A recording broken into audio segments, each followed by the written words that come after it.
why kids misbehave in the classroom. When I was studying to become a teacher, myself and every other student wanted to know why kids misbehave. Because if we knew that, we would be more confident in the classroom and more accurately react when something did happen. We soon learned that professors, senior teachers, and most of all, educational researchers had no idea why students misbehave and how to correctly deal with it. Instead, they gave us cliches, unreliable advice, and told us once we gained enough experience, we would figure it out. When people don't understand something, they lie to cover it up. And I'm going to share my theory on why kids act out and how we as educators should deal with it. So why do kids misbehave? They act out to protect themselves. Kids want to feel safe, so they have developed this instinct to test leaders to make sure they are powerful enough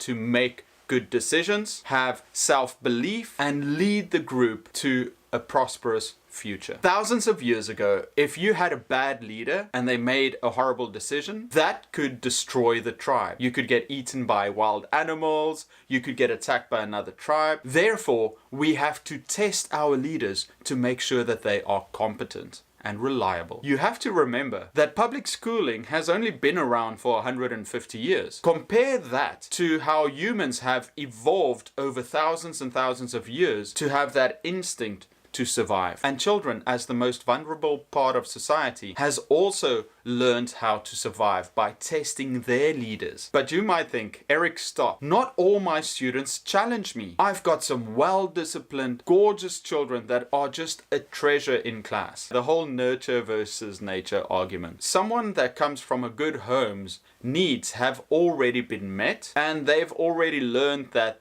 their leaders, their parents, take good care of them and they've been disciplined to listen to authority figures. Whereas if someone is from a bad neighborhood, their leaders have failed them and it's more difficult to earn their trust because they come from a difficult place. That's why a lot of your most difficult students will come from bad neighborhoods. They have lost faith in their leaders, and it's going to be extra difficult for you to regain their trust. But these are extremes, and there are many variables in children's behavior. This is only a basic explanation on why students challenge authority. So you might be thinking, why do some teachers struggle with this? Why aren't we more prepared, especially when we first enter the occupation? Most teachers aren't ready for this. We've been conditioned our whole lives to be followers, and unless you're a natural leader, which most of us aren't, we have a tough time dealing with attacks on social hierarchy. When school first starts, learners are nice, but over the course of the next few weeks and months, they will continually test their teacher. If your leadership fails, the attacks will escalate until it becomes very difficult. You'll definitely start feeling that atmosphere in the classroom. They'll start asking unnecessary questions, rebel against the rules you've created. You'll get a lot more backchat. These acts of defiance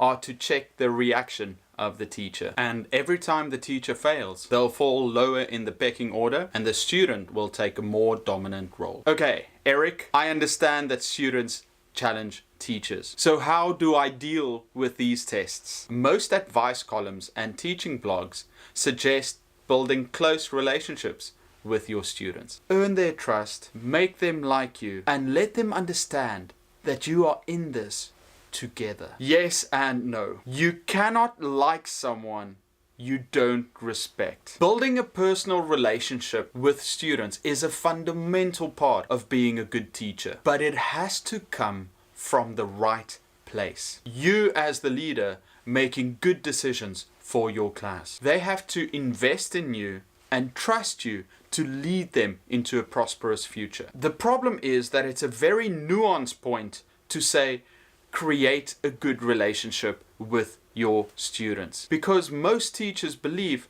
oh, I will do nice things for them. I will be kind. I will give them candy. I will give them attention.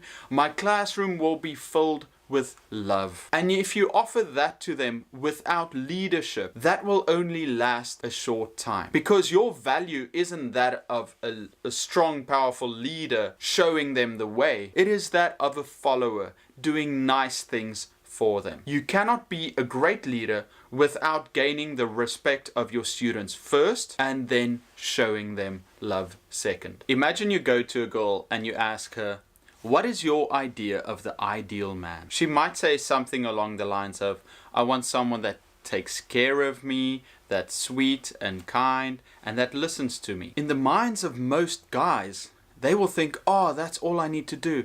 I need to tell this girl she's beautiful. I have to buy her flowers. I have to take care of her every need. And then she will give me love. The same way that teachers think, oh, if I'm just kind to my students, they will reward me with their love. If a guy does this for a girl, will she love him? In most cases, no. If this guy comes without any value and he just gives love and attention to someone who doesn't respect him or doesn't know that he brings more to the table, she won't love him. She might let him hang around her, she might listen to him, but will she ever love and respect him? No. In fact, she'll be apathetic to him or actually despise him.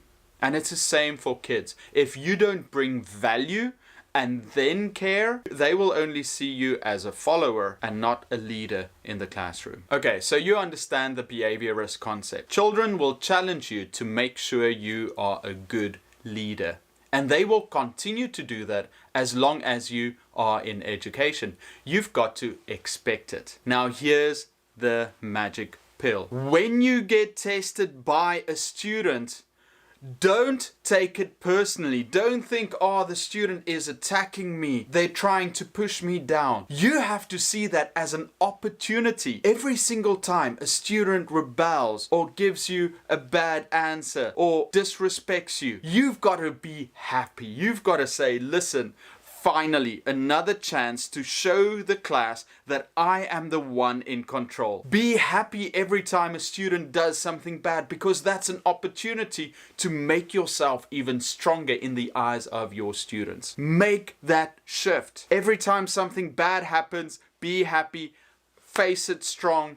Don't be angry, but be firm in your rules. They will see that this is a teacher with boundaries, and every time they attack these boundaries, you just build up and become stronger. Don't be weak, don't be sad, be happy and fair. Guys, this is the one thing I wish I was taught as a teacher. I wish people told me, Eric, kids are gonna test you, but instead of getting angry, embrace it and become a better teacher. You will feel yourself become more powerful every time you do this. Remember, don't attach personal feelings to this. They are not attacking you. They are just testing you to make sure you are a good leader.